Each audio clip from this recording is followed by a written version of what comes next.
Au début, il y avait les ténèbres. Et soudain, bang! Survient la naissance d'une expansion infinie de temps, d'espace et de matière.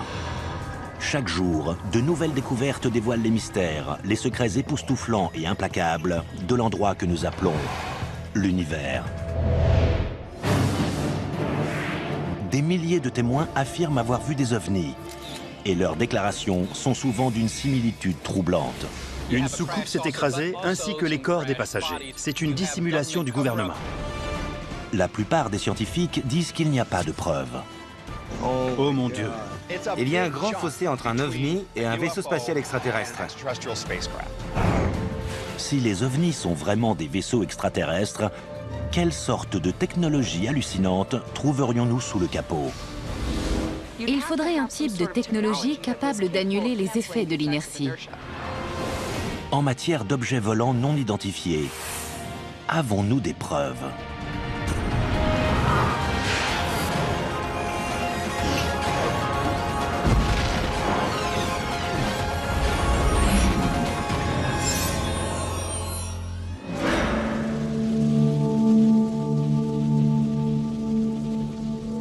Pour des millions de partisans, tout commence le 24 juin 1947. Un homme d'affaires et pilote vole dans son avion privé près du mont Rainier, dans l'État de Washington. Soudain, il voit un groupe de 9 objets volant à une vitesse incroyable. Ils étaient très réfléchissants. Ils volaient à une vitesse supersonique, en formation, et ils avaient de brusques changements de trajectoire. Cette vitesse était hors d'atteinte à l'époque. C'était avant les réacteurs et les avions supersoniques. Étant un pilote chevronné, il a effectué plusieurs manœuvres pour s'assurer que sa vision était bien réelle, qu'il ne s'agissait pas d'un effet atmosphérique. Il a changé l'inclinaison du nez de son appareil, son angle de vol. Il s'est même positionné de façon à voir ces objets sur le fond blanc de la neige. Et ils étaient d'une couleur sombre. Avant qu'Arnold ne puisse se rapprocher, les objets ont disparu. C'était un fait sans précédent dans les temps modernes. Personne n'avait jamais vu une telle chose. Dans les jours qui suivent, des journalistes déforment les propos d'Arnold, alors qu'il essaie de trouver une explication à cet incident. Il a dit qu'il se déplaçait comme des soucoupes qui ricocheraient sur l'eau. Le journaliste a mal noté les propos et a dit qu'il ressemblait à des soucoupes volantes. Le terme « soucoupe volante » est né. Et l'observation d'Arnold initie le phénomène moderne des ovnis. Des semaines plus tard, durant l'été 1947, probablement le plus célèbre incident parlant d'un objet volant non identifié est signalé près de Roswell, dans le Nouveau-Mexique. Roswell est devenu la tête d'affiche du phénomène des ovnis, car il y a tous les ingrédients nécessaires. Une soucoupe qui s'écrase et aussi les corps des passagers. Une dissimulation du gouvernement. Il y a eu de la désinformation de la part des autorités. Le rapport original de l'armée de l'air à l'époque disait qu'il s'agissait d'une soucoupe volante d'origine extraterrestre. Très rapidement ensuite, il a été démenti et la version officielle a dit qu'il s'agissait en fait d'un ballon-sonde qui s'était écrasé, qu'il n'y avait aucun occupant et qu'il n'y avait rien d'extraterrestre dans cet incident. D'autres témoins prétendent avoir vu de réels débris du vaisseau accidenté, des matériaux qui seraient inconnus de la science. L'observation d'Arnold et l'incident de Roswell ne sont jamais confirmés officiellement et restent tous deux très controversés. Chaque année, il y a en moyenne des milliers d'observations signalées, surtout dans le ciel, d'objets qui sont considérés de nature extraterrestre, de prétendus ovnis. Le nid est important, bien sûr. Il veut dire non identifié. Personnellement, j'ai vu une lumière brillante surgir à l'horizon et filer dans les nuages. Au sens strict du terme, c'était un ovni. Il y a un grand fossé entre un ovni et un vaisseau spatial extraterrestre. Des scientifiques affirment que la plupart des ovnis ont soit une origine terrestre, satellite, ballon et avion, soit une origine cosmique, météorite, comète, voire Vénus, une planète particulièrement brillante. Mais quand une observation d'OVNI n'a aucune explication plausible, pourrait-il s'agir d'un vaisseau extraterrestre? Et si oui, quel genre de technologie expliquerait les comportements décrits par les témoins? Comment serait conçu un tel vaisseau? Et quels problèmes devrait-il surmonter? Les comportements des ovnis décrits par certains rapports dépassent nos connaissances actuelles en physique. Vitesse vertigineuse, accélération extrême, brusque changement de direction, des choses impossibles à faire pour nous sans causer des blessures mortelles aux pilotes ou la destruction du vaisseau. Des témoignages d'accélération hyper rapide, de virage à la vitesse de l'éclair et d'arrêt brusque semblent violer des lois connues de la physique. Les extraterrestres auraient-ils trouvé un moyen de contourner ces lois? Nous devons considérer ici le principe d'inertie. Ce principe, tout d'abord énoncé par Isaac Newton, dit que tout objet immobile ou en mouvement rectiligne uniforme garde son état tant qu'il est soumis à des forces qui se compensent.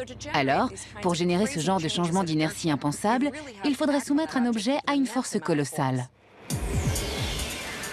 Suivant cette logique, un pilote de chasse avoisinant la vitesse de la lumière et essayant de virer à 90 degrés à cette même vitesse encaisserait une force équivalente à 300 G.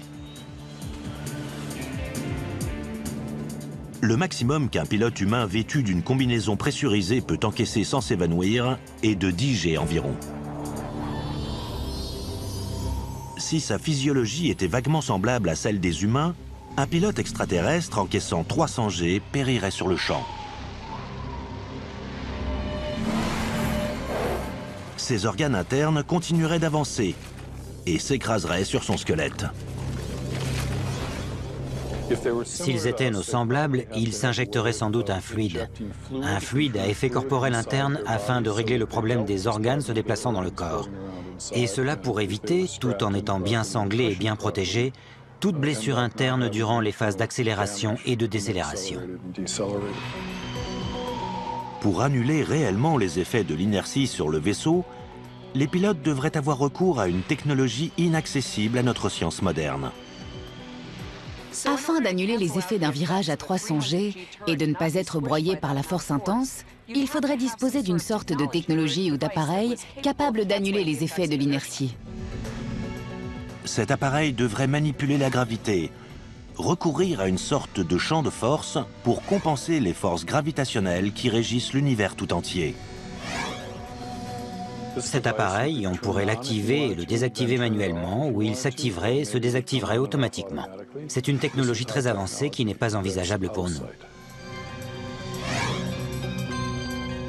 Mais si la science ne peut pas encore expliquer comment ces vaisseaux surmonteraient le problème mortel de l'inertie, peut-elle nous aider à expliquer leur forme? Surtout la plus célèbre de toutes, la soucoupe volante. À la fin des années 1950, l'armée de l'air américaine teste l'Avrocar. Mais ce prototype a d'énormes problèmes de stabilité.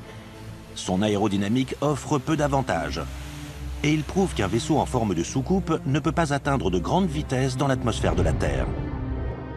L'aile Delta est de très loin une bien meilleure candidate. Un fait bien connu des concepteurs d'avions de chasse modernes. En fait, les observations d'OVNI décrivant des vaisseaux de forme triangulaire ont augmenté au cours des dernières décennies.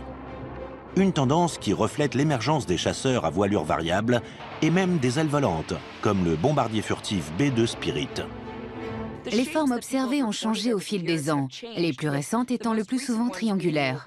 Alors, les récits des gens ont réellement tendance à refléter les avions les plus avancés de l'époque.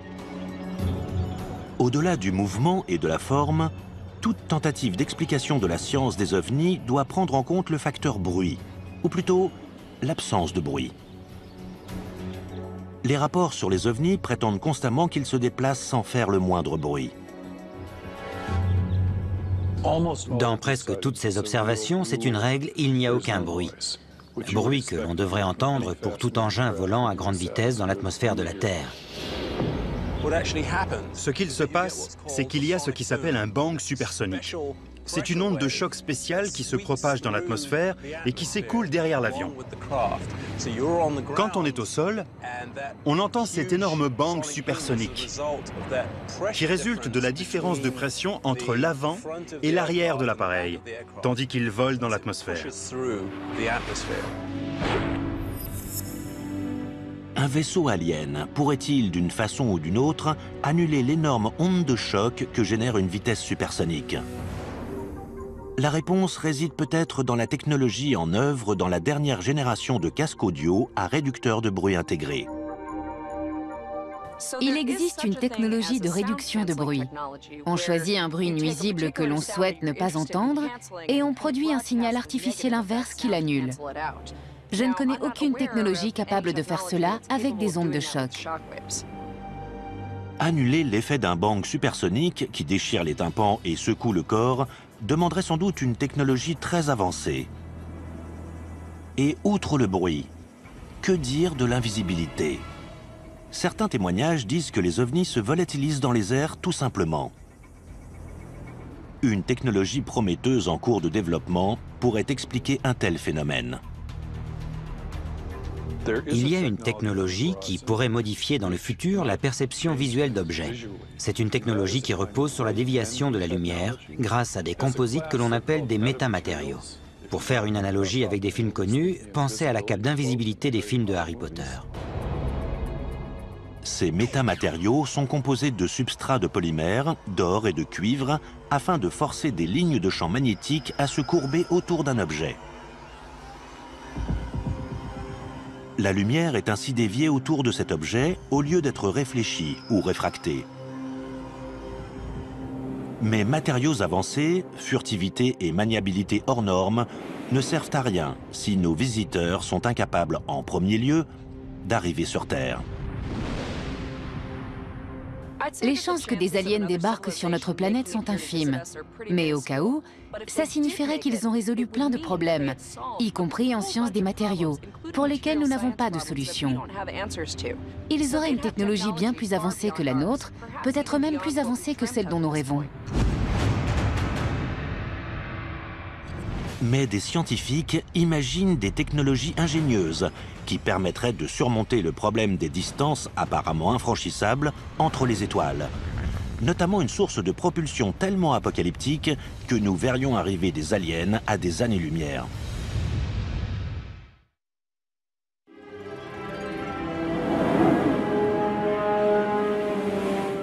Depuis des décennies, d'innombrables observations d'ovnis sont signalées dans les villes et les pays du monde entier. Mais ces observations ne proviennent pas toutes de la surface de la planète. Le 19 juillet 2009, les spectateurs d'une vidéo de la NASA, envoyée par la navette spatiale Endeavour, signalent un objet en forme de disque qui flotte au-dessus du bras mécanique de la navette. Des observations d'ovnis comme celle-ci se sont soi-disant produites dans l'espace à travers l'histoire de la conquête spatiale. S'agit-il d'un phénomène cosmique inconnu? Ou cela suggère-t-il la possibilité que d'immenses vaisseaux spatiaux extraterrestres croisent dans la Voie lactée? Le voyage à travers les étoiles, c'est un des fondements de la science-fiction, non? On le voit dans les séries télévisées, dans les films, mais pourrions-nous le faire? Ou des aliens pourraient-ils le faire? Les distances entre les étoiles sont vraiment gigantesques.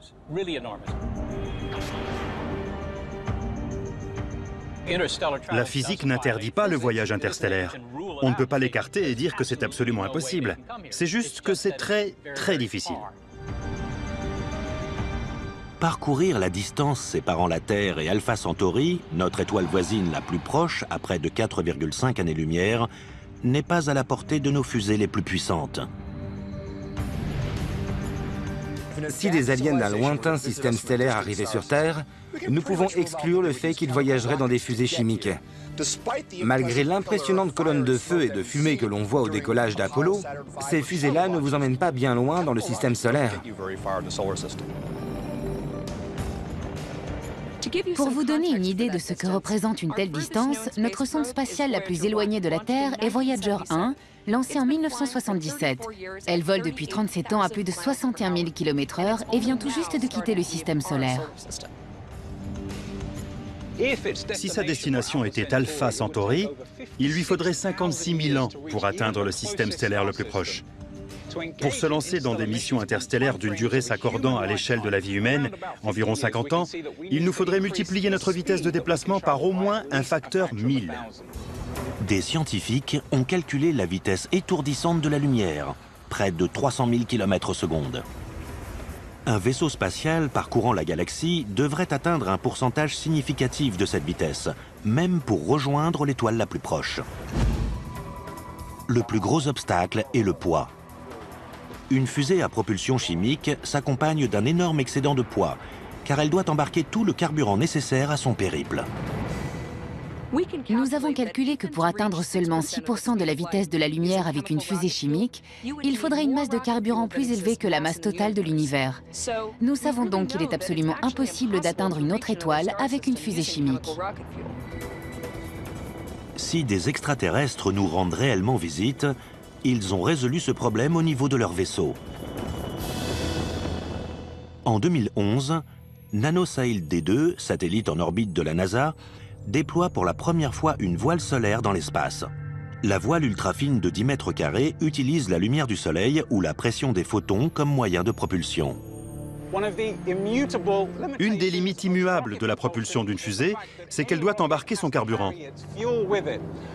Une voile solaire peut profiter des ressources dispersées naturellement, c'est-à-dire des photons émis par le soleil qui peuvent servir à la propulser. De la même manière, un deltaplane peut voler son carburant en e-moteur, simplement en tirant avantage des ressources naturelles de l'environnement, à savoir l'atmosphère et les lois de l'aérodynamique.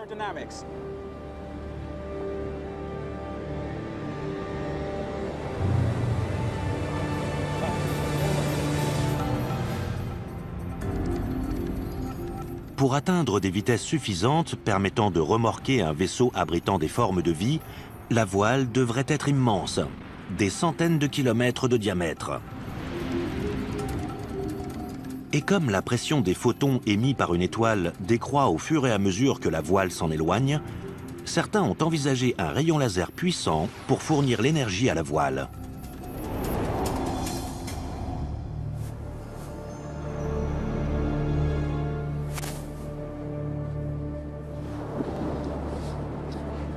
Hélas, ce deltaplane, comme tous les deltaplanes, doit à un moment ou un autre se poser. Mais une voile solaire, propulsée par l'énergie d'un rayon laser, pourrait certainement voyager dans les étoiles. Vitesse maximale d'une voile solaire, environ 10% de la vitesse de la lumière. Durée du voyage de la Terre à Alpha Centauri au moyen de photons générés par laser, environ 45 ans. Actuellement, la NASA et d'autres agences spatiales prévoient de lancer davantage de voiles solaires. Mais il existe d'autres moyens de propulsion plus puissants dans l'univers. Dans les années 60, une méthode de propulsion a été étudiée.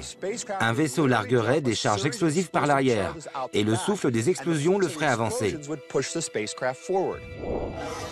Le prototype s'appelait le projet Orion, et une série d'expériences avec des charges conventionnelles a été effectuée pour montrer que ça fonctionnerait. Le projet Orion, toutefois, était censé utiliser des charges nucléaires. Afin de simuler un système de propulsion du style Orion, Paul et Jim préparent une démonstration. Ils placent une petite charge explosive dans ce baril, et nous allons l'envoyer à 15-20 mètres en l'air.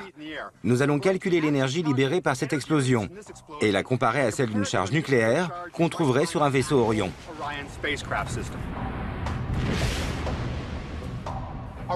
Notre simulation de vaisseau spatial Orion est prête. Nous allons faire sauter la charge explosive, envoyer le baril en l'air et comparer le résultat avec l'énergie libérée par l'explosion d'une charge nucléaire typique qui serait utilisée sur un vaisseau Orion.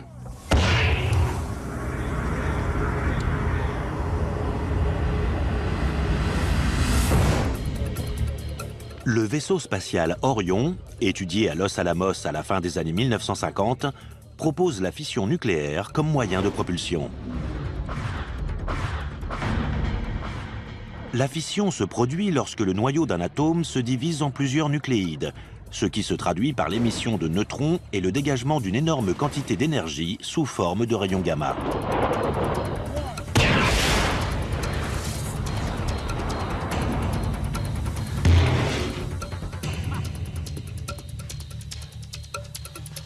La charge explosive, placée dans ce baril de 16 kg, l'a propulsé à près de 18 mètres en l'air. Une petite charge nucléaire semblable à celle d'Hiroshima libérerait environ 27 millions de fois plus d'énergie. C'est clairement un moyen de propulsion pratique pour les voyages interplanétaires, voire interstellaires. À cause des énormes explosions que produirait une propulsion Orion, l'arrière du vaisseau spatial devrait être muni d'une épaisse plaque de métal qui absorberait la poussée des explosions et d'absorbeurs de choc pour éviter à l'équipage d'être secoué à chaque explosion. Vitesse maximale d'un vaisseau spatial propulsé par fission nucléaire, environ 5% de la vitesse de la lumière. Durée du voyage entre la Terre et Alpha Centauri, environ 90 ans. Malgré sa puissante source de propulsion, le vaisseau à fission est finalement plus lent que la voile solaire. Accélérer cette vitesse implique de se tourner vers une autre réaction nucléaire, plus intense. La fission nucléaire est bien connue et bien maîtrisée. Nous l'avons utilisée pendant longtemps pour produire de l'énergie. Mais il y a une autre source d'énergie, la fusion nucléaire.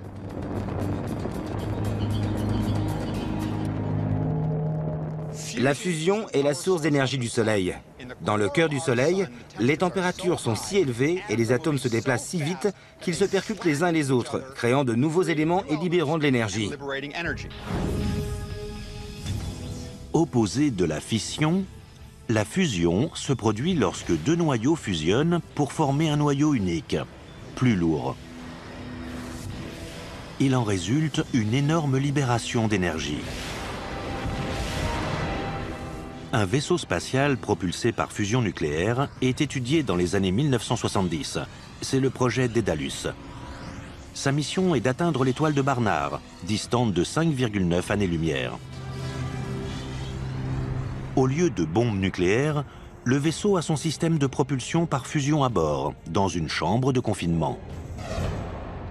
Le carburant d'un vaisseau de classe Daedalus consistait en des pastilles de mélange deutérium et d'hélium-3. Elles auraient été portées à fusion par ce que nous appelons des faisceaux d'électrons. Ce sont des électrons à très haut niveau d'énergie qui auraient percuté les pastilles de deutérium-hélium-3, entraînant leur fusion et le dégagement d'une énorme quantité d'énergie.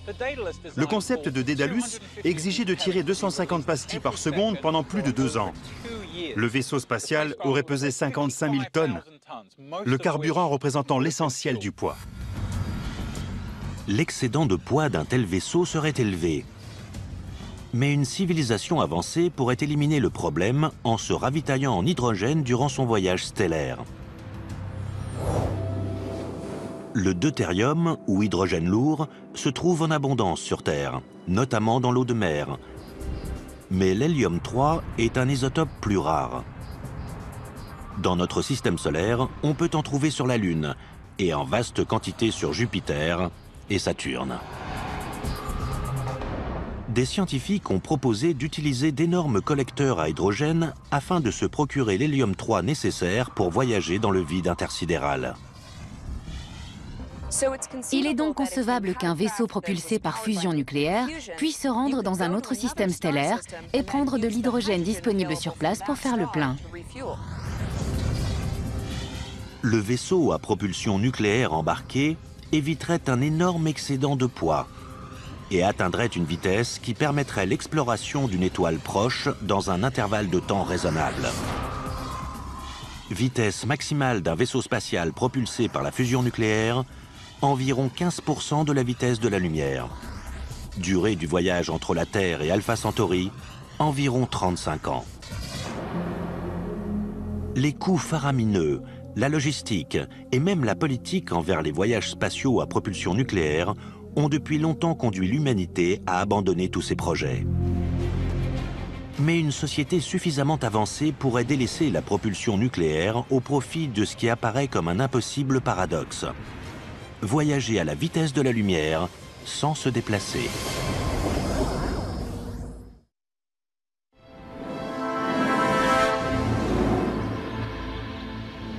Les ovnis peuvent-ils atteindre les vitesses vertigineuses requises pour les voyages interstellaires? Une réponse potentielle était peut-être enfouie à 9 mètres sous terre, au cœur de l'Amérique. Au Tevatron, accélérateur de particules du Fermilab, aux abords de Chicago, dans l'Illinois. Filant presque à la vitesse de la lumière, des protons et des antiprotons étaient envoyés dans des directions opposées. Ils se heurtaient dans des collisions libérant d'énormes quantités d'énergie. L'impact produisait un rayonnement gamma, la plus puissante source d'énergie connue dans l'univers et la clé potentielle du voyage interstellaire. Le meilleur moyen de fabriquer de l'antimatière sur Terre est probablement d'employer la plus célèbre équation d'Einstein, E égale mc2, qui nous indique qu'avec une certaine quantité de matière, nous pouvons obtenir de l'énergie. C'est une grande idée, car elle est d'une efficacité incroyable. En gros, on prend toute la masse de ces particules et on la convertit en énergie. Mais comment l'antimatière peut-elle exister dans l'univers si elle doit être fabriquée artificiellement? C'est ce que nous demande Stephen H. de Philadelphie dans Questions sur l'univers. L'antimatière existe-t-elle? Et comment faire pour en obtenir? Stéphane, l'antimatière existe réellement. Et quand elle entre en contact avec la matière normale, ça produit une explosion et une émission de radiation magnétique. Nous pouvons produire de faibles quantités d'antimatière en laboratoire, ou nous pouvons aussi en collecter dans l'espace. Certains rayons cosmiques qui sont chargés, des particules à haut niveau d'énergie venant de l'espace, sont en fait de l'antimatière. Actuellement, les accélérateurs de particules constituent le seul moyen pratique de produire de l'antimatière. Ils en produisent de très faibles quantités. Si nous pouvions trouver un moyen de produire et stocker assez d'antimatière, nous aurions un carburant qui peut être stocké et qui, mélangé à de la matière ordinaire, libérerait une énorme quantité d'énergie à une cadence bien plus élevée que la fission ou la fusion. Comme nous savons que l'antimatière existe, et comme nous savons qu'elle peut être produite et stockée, il est concevable qu'une civilisation avancée puisse produire assez d'antimatière et maîtriser son pouvoir pour créer une fusée propulsée à l'antimatière. Un vaisseau propulsé par antimatière atteindrait des vitesses incroyables, juste en deçà de la vitesse de la lumière, rivalisant presque avec le rayonnement d'une étoile à travers la galaxie. Durée du voyage entre la Terre et Alpha Centauri, distante de 4,5 années-lumière, environ 5 ans.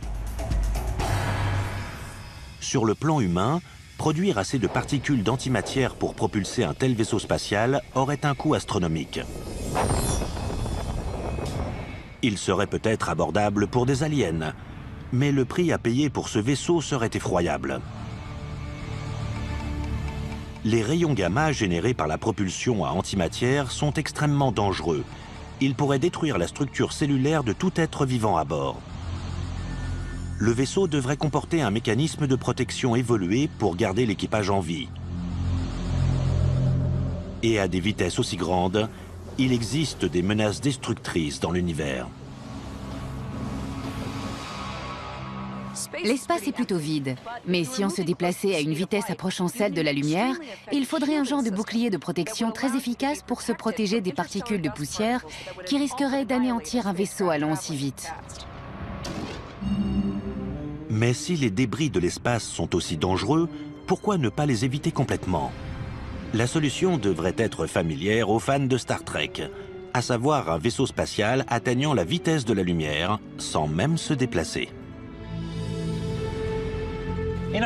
En fait, il faudrait créer ce que l'on appelle une bulle de distorsion. Le nom sort tout droit de la science-fiction.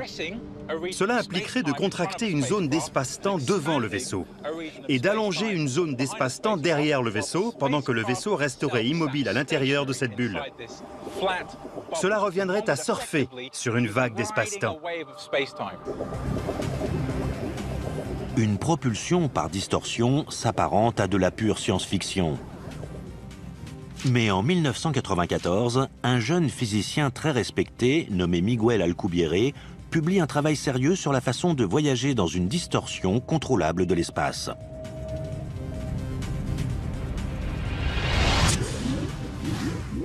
La solution du voyage dans une bulle de distorsion d'Alcubierre se heurte à de sérieux obstacles. Le plus gros s'appelle l'énergie sombre, un phénomène cosmique reconnu en 2011 lorsque 3 scientifiques remportent le prix Nobel pour avoir prouvé son existence. L'explication la plus simple proposée pour le phénomène de l'énergie sombre, c'est que l'univers a la propriété intrinsèque d'être en expansion.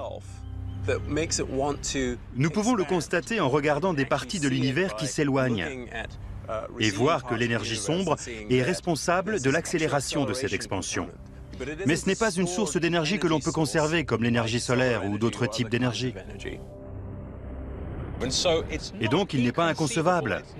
Il entre dans le domaine du possible qu'une civilisation avancée existant quelque part dans l'univers ait appris comment maîtriser l'énergie sombre pour créer une forme insolite de propulsion. Un autre obstacle empêche la propulsion par distorsion. Le seul moyen connu de faire avancer un vaisseau spatial dans une bulle de distorsion exigerait de contrôler l'énergie intense d'un trou noir. Pour vous dire simplement, il faudrait arriver à obtenir un peu de matière très concentrée, extrêmement concentrée, à un niveau qui créerait un trou noir. Si on peut générer un trou noir à petite échelle, pour ainsi dire, on pourrait le placer devant le vaisseau et utiliser la distorsion qu'il produirait pour, en quelque sorte, tracter le vaisseau. Et à quelle vitesse exactement la distorsion propulserait-elle un vaisseau extraterrestre? Le travail d'Alcubierre implique clairement qu'il serait possible, si on arrive à concevoir cette propulsion à distorsion, d'atteindre la vitesse de la lumière, voire plusieurs fois la vitesse de la lumière. Durée du voyage entre la Terre et Alpha Centauri à bord d'un vaisseau filant à la vitesse de la lumière dans une bulle de distorsion, environ 4 ans et demi ou moins, si l'équipage ne finit pas carbonisé avant. Un problème avec la propulsion d'Alcubierre, c'est que dans la bulle de distorsion, les températures seraient plus élevées qu'au cœur du Soleil. Ça fait chaud. Juste un dernier petit problème à régler pour avoir une chance d'arriver sur Terre. Qu'adviendrait-il si un tel vaisseau spatial alien pénétrait dans l'atmosphère terrestre dans une bulle de distorsion et tracté par un trou noir? Ce ne serait sans doute pas la première observation d'OVNI de masse, mais probablement la dernière.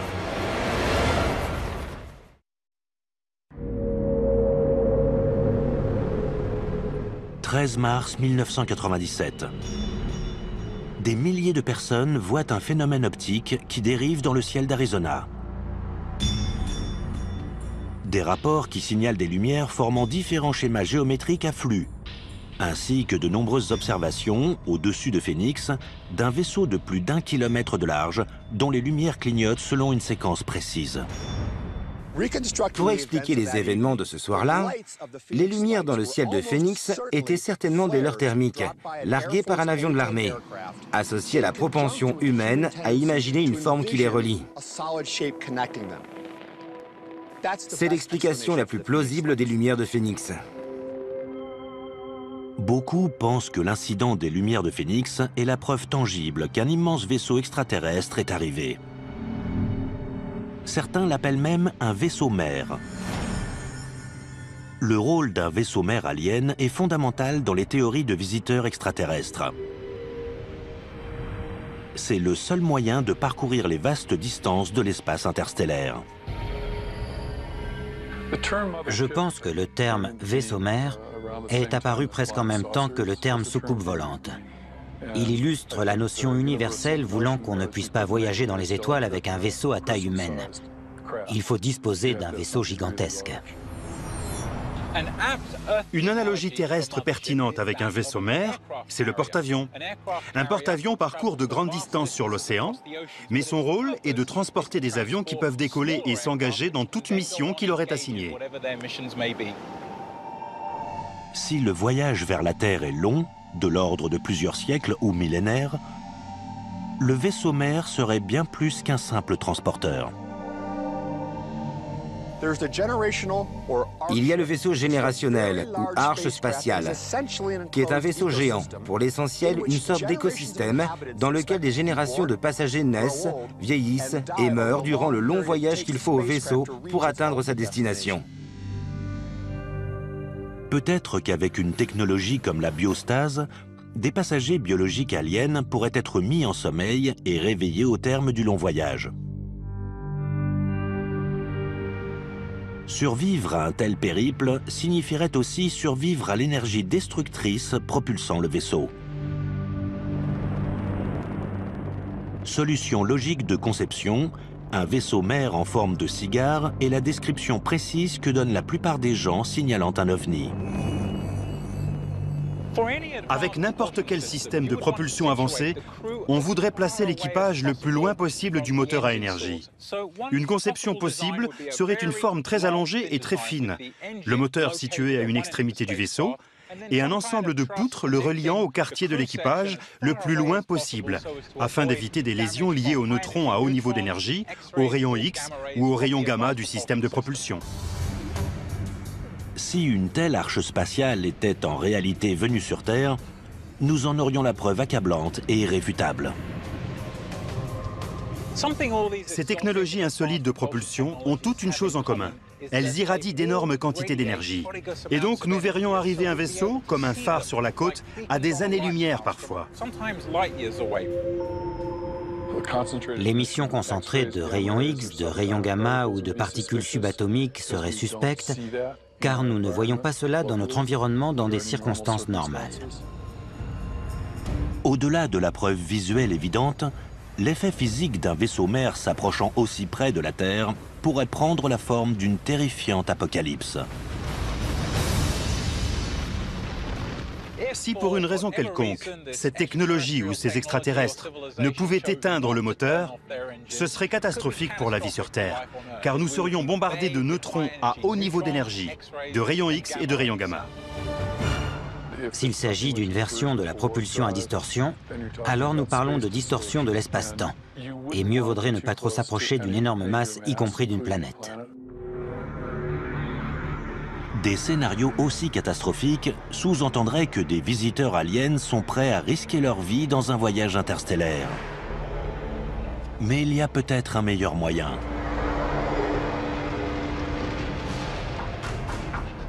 Ils pourraient rester chez eux et explorer l'espace à l'aide de machines pensantes.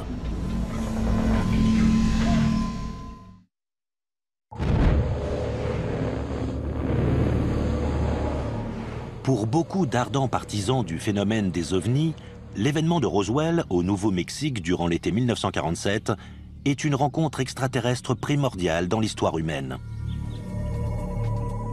Dans la culture populaire, le détail qui demeure du prétendu crash provient de la description des corps extraterrestres retrouvés sur les lieux. Lors des décennies qui suivent, cette vision de l'alien, le petit gris, devient le standard reconnu de la science-fiction et des signalements récurrents de rencontres avec des aliens. La tête démesurée explique peut-être un trait attendu de la biologie alienne, une intelligence supérieure. Le crâne plus grand renfermerait un cerveau plus gros et plus évolué que le nôtre. Maîtriser les énormes épreuves du voyage interstellaire demande certainement une intelligence supérieure. Mais cela exige-t-il autre chose que n'ont pas les organismes biologiques? Un domaine où la science-fiction fait peut-être une grosse erreur, c'est d'imaginer que les aliens sont biologiques, qu'ils sont des êtres vivants. Je pense que les possibilités concernant les types d'organismes qui pourraient voyager dans les étoiles sont très ouvertes. Une possibilité, qui apparaît parfois en science-fiction, est celle de machines intelligentes. Selon une récente équation appelée la loi de Moore, le nombre de transistors dans un microprocesseur double tous les 18 mois, ce qui signifie que les ordinateurs sont 2 fois plus rapides. Cette tendance dure depuis plus d'un demi-siècle et devrait se poursuivre jusqu'en 2020 ou au-delà. l'explosion exponentielle de la vitesse d'exécution des ordinateurs ouvre la porte à un cliché de la science-fiction, l'intelligence artificielle.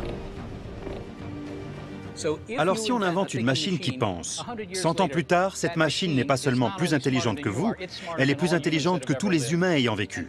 Voilà la différence entre l'intelligence artificielle et l'intelligence naturelle. L'intelligence artificielle peut évoluer bien plus vite.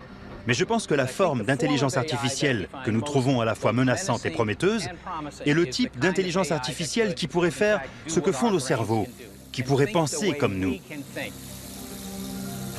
Au centre d'intelligence artificielle de l'université de Stanford, un futur peuplé de machines réellement intelligentes se profile rapidement. Certains obstacles sont difficiles à surmonter au niveau de l'intelligence artificielle. Primo, nous ne savons pas vraiment comment amener les ordinateurs à apprendre aussi efficacement que les humains. Les ordinateurs actuels ne sont pas assez rapides pour simuler le processus d'apprentissage qui prend place dans le cerveau humain. Pour illustrer le premier stade de l'intelligence artificielle, des étudiants de Stanford ont conçu un robot combattant, robot qui essaie d'apprendre au fur et à mesure des combats. Maintenant, il essaie de se défendre par lui-même. Il réagit donc à vos mouvements. Selon la façon dont vous maniez votre épée, le robot va s'adapter à votre geste et à votre comportement. Quelle est l'importance de ce type de robot sur la voie de la véritable intelligence artificielle, Thorsten? Nous prenons des méthodes d'intelligence artificielle, comme des méthodes d'apprentissage, pour les adapter à l'environnement du robot. Mais nous n'en sommes pas encore au stade où le robot pense vraiment. Les ordinateurs actuels sont bien moins intelligents que la plupart des humains. Mais dans le futur, je pense que les ordinateurs pourraient finalement égaler, voire surpasser l'intelligence humaine.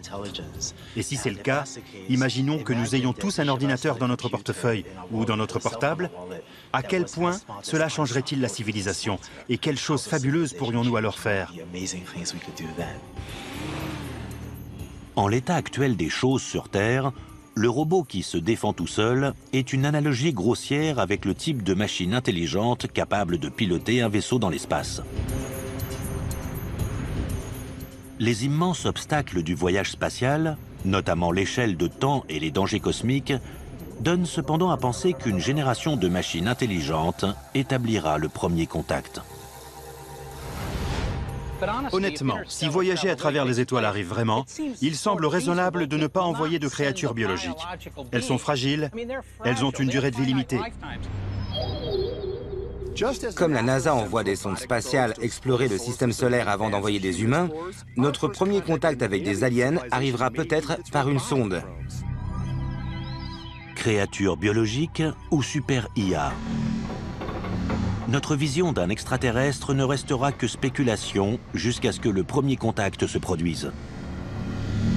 Mais combien de temps allons-nous attendre? Et malgré l'existence de preuves tangibles, quelle est la probabilité de l'existence d'une autre civilisation intelligente? Certains pensent qu'il y a de grandes chances que l'univers bourdonne de vie. La galaxie existe depuis très longtemps. Le système solaire est là depuis bien longtemps aussi, mais la galaxie depuis plus longtemps. Et ces étoiles sont pour la plupart plus vieilles que notre Soleil ou notre système solaire. Alors il est possible que si d'autres civilisations existent, elles existent depuis plus longtemps que nous. Si elles existent depuis 100 000 ans, disons, il est fort possible qu'elles aient appris à communiquer à travers l'espace, voire à voyager dans les étoiles. Jusqu'à ce qu'un premier contact ait lieu, l'humanité va continuer à voir des ovnis dans le ciel. Aucun n'a été reconnu comme vaisseau extraterrestre jusqu'à présent. Mais cela n'écarte pas la possibilité que l'humanité découvre un jour la preuve d'une autre civilisation intelligente, soit dans l'espace lointain, soit plus près de notre planète.